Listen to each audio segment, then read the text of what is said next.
House నుంచి బయటకు రాగానే అందరూ మీడియా సెలబ్రేషన్స్ ఇవన్నీ జరుగుతాయి. సడన్ గా 2 రోజులు గాయబ్. ఏమైంది? మీడియా ముందుకు ఎందుకు రాలేదు? మీడియా లైక్ ఇది ఎప్పుడైనా చేయాల్సిందే. There is no rules such నేను ఇదే వెంటనే రాగానే బయటకి వచ్చినాక ఇది చేయాలని కాదు కదా. I'm like I missed family so much. I wanted to be with family. Food అసలు ఘోరమైన, అసలు నాకు ఫుడ్ లేదు, పిచ్చి పిచ్చి ఉండే, చాయ్ లేదు, ఫుడ్ లేదు, ఏదో ఇట్లా తిన్నాము. సో మంచిగా పడుకొని మంచిగా తినాలి, మంచి ఫ్యామిలీతో ఉండాలని డిసైడ్ అయినా. ఫస్ట్ నా ప్రయారిటీస్ నాకున్నాయి. దర్ ఇస్ నథింగ్ లైక్ రాగానే అందరికి ఇవ్వాలని రూల్ ఏం లేదు కదా. సో చేసుకోవచ్చులే, ఎప్పటికైనా ఉండేటియే కదా అని చెప్పేసి ఉండేటియే కదా అని చెప్పేసి చేద్దాం అనుకున్నా, అంతే, ఏం లేదు. నిఖిల్ ని పృథ్వీని టార్గెట్ చేశారా, లేకపోతే వాళ్ళని సెలెక్ట్ చేసుకోవడం ఎందుకు? వాళ్ళిద్దరిని సెలెక్ట్ చేసుకోవడానికి రీజన్ ఏంటి? అండ్ మీ వల్ల పృథ్వీది నిఖిల్ గేమ్ పాడైపోయింది. మీరు గేమ్ ఆడలేదు, వాళ్ళనిద్దరిని కూడా మీరు గేమ్ ఆడనివ్వలేదు. వాళ్ళనిద్దరిని మీ అండర్ కంట్రోల్లో పెట్టుకున్నారు, మీరు తిప్పుకున్నారు. వాళ్ళ కూర్చోవాలి కదా, నేను ఎందుకు కూర్చున్నా మరి అట్లాంటప్పుడు? మీరు ఇలా తిప్పుకున్నారు, వాళ్ళని తిప్పుకున్నారు అంటే మీరు వెళ్ళిపోతే వాళ్ళిద్దరు గేమ్ సెట్ అవుతుంది అన్న కామెంట్స్ ఉన్నాయి. దానిపైన మీ ఒపీనియన్ ఏంటి? అంటే వాళ్ళు మీ దగ్గరికి వచ్చారా, మీరు వాళ్ళ దగ్గరికి వెళ్ళారు? సో ఈ లాస్ట్ కామెంట్ ఏదైతే ఉందో, will have to wait and see అదంతా. So Nikhil is good at physical task, అది అందరికి తెలిసిందే, ఆల్రెడీ ముందు ఎక్స్పీరియన్స్ ఉన్నది, అదంతా తెలిసిందే. సో అండ్ దిస్ సెలెక్ట్ చేసుకోవడం ఇదంతా నథింగ్ వర్క్స్ దేర్, ఎందుకంటే క్లాన్ సెలెక్షన్స్ కదా అవన్నీ. అండ్ ఒకసారి టాస్క్ త్రూ వెళ్ళింది, ఒకసారి వాళ్ళు చీఫ్ సెలెక్ట్ చేసుకున్నారు, ఒకసారి మేము సెలెక్ట్ చేసుకున్నాం, అలా అయింది. అండ్ ఫస్ట్ వీక్స్ చూస్తే మీరు, నేను ఎప్పుడు ఆపోజిట్ టు నిఖిలే ఉన్నా. Every time I choose opposite to నిఖిలే చూస్ చేసుకున్నా, సెకండ్ వీక్ వరకు కూడా. థర్డ్ వీక్ వచ్చి సెకండ్ వీక్ అంటే నాకు ఫస్ట్ అండర్స్టాండింగ్ ఏంటి అంటే, క్లాన్స్ డివైడ్ చేసినప్పుడు అందరినీ మాట్లాడుకోవడానికి స్పేస్ ఉంటుంది, and team coordination, team work లోనే మనం అందరం ఎక్స్ప్లోర్ చేయొచ్చు ఈచ్ అదర్, ఇట్లా అని అర్థమైంది నాకు. జనరల్ గా బయట టీమ్ వర్క్ ఎట్లుంటుందో అట్లనే కావచ్చు అన్నట్టుగా నేను క్లాన్స్ చీఫ్ అట్లా సెలెక్ట్ చేసుకున్నా first. But then I understood, clans మారడం వల్ల, చీఫ్ లైక్ క్లాన్స్లలో ఉండడం వల్ల పెద్దగా వీళ్ళు కనెక్షన్స్ లేకపోతే అర్థం చేసుకోవడం లేకపోతే టీమ్ ప్లే అట్లంతా ఏం ఉండట్లేదు దాంట్లో. ఫిజికల్ టాస్క్ అప్పుడు టాస్క్ ఆడుతారు, సపోర్ట్ చేయొద్దు అని కూడా చేయట్లేరు నాకు. నేను బెలూన్ టాస్క్ ఆడినప్పుడు అసలు వీళ్ళ క్లాన్, మన విష్ణు, సీతు వీళ్ళందరూ ఉన్న క్లాన్లే ఉన్నా నేను. అప్పుడు నిఖిల్ సైడ్ ఆర్గ్యూ చేసుకుని, నేను నా సైడ్ ఆర్గ్యూ చేసుకున్నా, కానీ ఎవరు కూడా నాకేం సపోర్ట్ చేయలేదు అప్పుడు. నేను సిట్టింగ్ సైలెంట్, వీళ్ళందరూ కూడా సైలెంట్ గానే కూర్చున్నారు. నిఖిల్ ఫాదర్ షర్ట్ వచ్చినప్పుడు కూడా మీరు నిఖిల్ కి సపోర్ట్ చేయకుండా పక్కనున్న పర్సన్ కి లాలీపాప్ వెళ్ళి ఇవ్వడం జరిగింది. అందరికి అవన్నీ అండర్స్టూడ్ కదా, మన ఫాదర్ కి వాళ్ళ ఫాదర్ షర్ట్ వాళ్ళకి అవసరం కదా, నిఖిల్ కి మనం ఇవ్వాలి కదా, మన ఫ్రెండ్ కదా. అట్లా చేయలేదు నేను. కంపారిటివ్లీ ప్రయారిటీ ఏదో నేను అదే చూస్తాను. So game physical task wise వచ్చినప్పుడు అంతా కూడా గేమ్ వైజ్ గానే పోయినా నేను. And bonding it had happened over the period of time. ఇది నేను వాళ్ళని సెలెక్ట్ చేసుకున్నాను, వాళ్ళు నన్ను సెలెక్ట్ చేసుకోవాలి, బోత్ సైడ్స్ ఉంటేనే అవుతుంది. ఏదైనా సెలెక్షన్స్ కానీ రిలేషన్షిప్ కానీ ఏదైనా బాండింగ్ బోత్ సైడ్స్ ఉంటేనే అవుతుంది. ఇప్పుడు I have selected Sita initially because my bedmate ఉండే, మంచిగా మాట్లాడినా, అయిందా అదేమన్నా బ్రేక్ అయింది మధ్యలోనే. She never gave that space. నాకు ఆ రిలేషన్షిప్ గ్రో అవ్వడానికి కూడా నాకు స్పేస్ ఇవ్వలేదు, just because I'm talking to Nikhil. Even though నేను అప్పుడు ఆపోజిట్ గా మాట్లాడుతున్నప్పుడు కూడా ఆమె నాకు స్పేస్ ఇవ్వలేదు కదా మరి. And I sat with all this, యష్మితో కూర్చున్న, ప్రేరణతో స్లోగా అయింది. దెన్ అభయ్ క్లాన్ లోకి వెళ్ళినాక బ్రేక్ అయింది. యష్మితోని లాస్ట్ థర్డ్ వీక్ వచ్చేటప్పుడు మా క్లాన్ లోకి వచ్చిన తర్వాత బాండింగ్ వచ్చింది. సో ఒక్కొక్కరితోని ఒక్కొక్క స్పేస్ లో అవుతోంది, ఒక్కొక్క టైమ్ అండ్ స్పేస్ లో సిచ్యువేషన్స్ లలో అవుతోంది. వీళ్ళతోని తొందరగా అయ్యింది, ఎందుకంటే ఫస్ట్ నిఖిల్ తోని కూడా పెట్టుకున్నా. So he came and like made me understand, అట్లాగా సోనియా ఇట్లా అని కన్విన్స్ చేయడము. So that's why this bond grow up. And పృథ్వీతోని మళ్ళీ నెక్స్ట్ స్లోగా అయింది. Probably I don't even remember, పృథ్వీతోని సెకండ్ వీక్ లోనే క్లాన్ వల్లనే అయ్యింది. So it is not like you choosing me or me choosing me, bond is two sides. And we had a good bonding and that grew over a period of time. కొంచెం time తర్వాత మేము కూడా గొడవలు పడ్డాం, మేము కూడా difference of opinions ఉన్నాయి. And opposite clans లో ఆడినప్పుడు పిచ్చి పిచ్చిగా గొడవలు పెట్టుకున్నాం. నిఖిల్ గాని అసలు తిట్టింది కూడా ఉన్నది ఆపోజిట్ క్లాన్ లో ఆడినప్పుడు.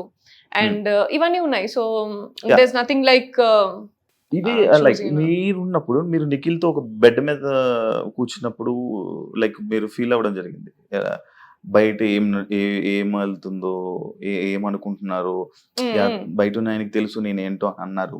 మళ్ళీ కాకపోతే మన బాండింగ్ ఎలా అంటే, మరి లోపల మీకు ఆ డౌట్ ఎందుకు వచ్చింది, ఇలా బయట ఏమనుకుంటున్నారు అనే డౌట్ ఎందుకు వచ్చింది మీకు? All this Vishnu thing started కదా, it continued, it kept continued.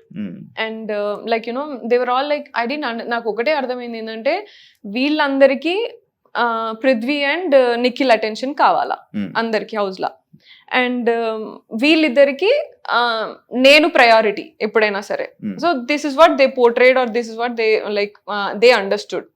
But fairly speaking Nikhil కి ప్రయారిటీ అనేది ఏమి ఉండదు. నిఖిల్ అందరికి మరి చెట్లు అంటాడు, అందరితో మంచిగా ఉంటాడు, పీపుల్స్ ప్లీజర్ నిఖిల్. సో అందరితో బాగుంటాడు. ఇక్కడ పృథ్వీ ఒకడు ఫేర్ హార్టెడ్ ఉంటాడు. సో ఇది మాకుంది. అయినా సరే ఏంటంటే నిఖిల్ ఎమోషనల్ వాడు అంతే కదా అని యాక్సెప్టెన్స్ తోనే ఉన్నామే తప్ప if it is a pakka game plan I would have like right away told and దూరం పెట్టేసేది కదా. బట్ మనం ఫస్ట్ మన ఫ్రెండ్స్ లాగా మనం లేకపోతే లైక్ ఒక బాండింగ్ వచ్చిన తర్వాత we have to understand and make them understand, accept floss accept చేసి, లేకపోతే ఏవైతే నెగిటివ్స్ ఉన్నాయో అవి చెప్పి, లేకపోతే ఇట్లా ఉండాలి. కానీ బాండింగ్ అంటే ఏదో నేను బిగ్ బాస్ గేమ్లు ఉన్నా కదా అని చెప్పేసి this is not just a physical task కదా, నువ్వు ఇట్లా చేసినావు కాబట్టి సంచాలకుగా నేను రిమూవ్ చేస్తున్నా అన్నట్టు అంత ఈజీగా రాదు కదా. So that's what we felt. Like చాలా చాలా చేసిండు నిఖిల్ మాకు. లైక్ మిస్అండర్స్టాండింగ్స్ చాలా ఉన్నాయి అండ్ మమ్మల్ని ఎట్లా పోర్ట్రే చేసిండు, లేకపోతే ఇట్లా వేరే వాళ్ళ దగ్గరికి వెళ్ళి ఏం మాట్లాడినా అవన్నీ మాకు తెలుసు. తెలిసినా సరే we were there with him only because వాడు మాకు ఫస్ట్ మిస్టేక్ అయినప్పుడు ఎట్లా అంటే వాడి డిప్రెషన్ అండ్ యునో బయట జరిగిన వాడి పర్సనల్ స్టోరీ అంతా చెప్పుకొని he said like you know I'm very much depressed, I found my family here with you 3 guys, అబ్బాయి పృథ్వీ నువ్వు, నాకు మంచి comfort and family kind of thing ఉన్నది, నేను నాకు మనసుకు నచ్చినట్టు నేను ఉంటా, అదే డిసైడ్, నేను ఎక్కువ పెద్దగా ఇది అది అని నేను ఏం పెట్టుకోను నేను అని మాట్లాడాను. That's where we felt like you know అరే వీడు ఆల్రెడీ డిప్రెషన్ లోని ఇంకా ఎమోషనల్ గా ఇట్లా అంతా చేసి ఇంబ్యాలెన్స్ చేయదు, సపోర్ట్ చేస్తే చేద్దాం, వాడు ఏమైనా క్వశ్చన్ ఏమైనా అనాలిసిస్ ఎక్స్పెక్ట్ చేసినా చెప్పేది. అందుకనే ఫస్ట్ వాడు నా దగ్గరికి వస్తాడు. నేనేం వాడికి పోయి నువ్వు ఇది ఎందుకు రాదు ఎందుకు రాదు నేను ఇంక ఉల్టా పోక్ చేస్తా తప్ప వాడికి నేను ఇట్లనే ఉండు అట్లనే ఉండు అని చెప్పింది ఎప్పుడు లేదు. అండ్ మీరు అలా ప్లాన్ లోకి వెళ్తున్నప్పుడు కూడా అనడం జరిగింది కదా, నిఖిల్ కి నాతో అవసరం ఉంది అని అన్నా నేను. యా గైడెన్స్ అవసరం ఉంటది అని అన్నా. Is always emotionally imbalanced. So saving చేసేటప్పుడు కూడా ఎమోషనల్ గా నైనికాని సేవ్ చేసిండు. సో గేమ్ పరంగా కదా నువ్వు సేవ్ చేయాల్సింది అని పృథ్వీ మాట్లాడు. I dent talk anything, I agree and respect your opinion, what ever నీకేం అనిపిస్తే అది చేయరా. ఎందుకంటే వాడు లైక్ ఎమోషనల్లీ లైక్ ఫ్లిప్ అయితే వస్తా ఉన్నాడు ప్రతిసారి. We didn't want to you know say something and వాడిని తక్కువ చేయాలని లేకుండే. కొంచెం ఎంకరేజింగ్ గా మంచిగా ఉంటే వాడేదో వాడు చేసుకుంటాడు. ఆ కంఫర్ట్ జోన్ ఇవ్వాలి అనేది ఒక్కటే ఉండే అంతే మనకి. ఎందుకంటే వాడు అది డిప్రెస్డ్ ఉండే అట్లా అంతా చెప్పినాక why would we do that. నాకు కోటి రూపాయల ప్రశ్న, నిఖిల్ స్మోక్స్ మానేస్తే మీరు ఏమి ఇస్తా అన్నారు? అయ్యో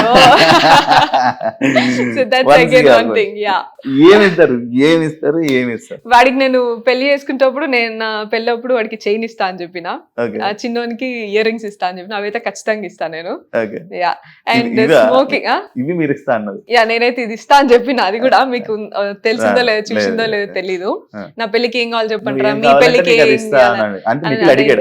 ఇది ఏమైందంటే అక్కడ ముందు జరిగింది ఏంటంటే జస్ట్ స్మాల్ ఫన్ థింగ్ ఏంటంటే నేను మామూలుగా అరే వచ్చేటప్పుడు వాటర్ తీసుకురండి రా, ఇట్లా వాటర్ బాటిల్ తీసుకురండి ఇట్లా అని చెప్తా. అండ్ నిఖిల్ని ఎప్పుడు కూడా నేను చాయ్ అడుగుతా, నిఖిల్ చాయ్ మంచి చేస్తే చాయ్ పెట్టరా అంటే ఎప్పుడు నేను చాయ్ నేను అయితే వాడా రోజు వాటర్ బాటిల్ అడిగిండు, నేను లేజీ ఉన్నా లైక్ తెచ్చుకోపోరా అంటే వాడు లైక్ పృథ్వీ అడిగితే మాత్రం ఇప్పుడు లేచిపోయి తీసుకొని వస్తావు, వాడు అడిగితే నేను మాత్రం తీసుకురావు, నేను నీకు చాయ్ పెట్టియాలి ఇవన్నీ చేయాలి కానీ నువ్వు మాత్రం వాటర్ బాటిల్ తెచ్చియవా అన్న.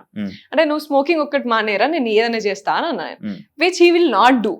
ఎందుకంటే ఫస్ట్ నుంచి వాడు వచ్చిన పాపం వాడి గోల్ ఏంటంటే వాడు మామూలుగా స్మోక్ చేస్తాడు, సో ఇది నెంబర్ రెడ్యూస్ అవ్వాలి అని చెప్పిండు.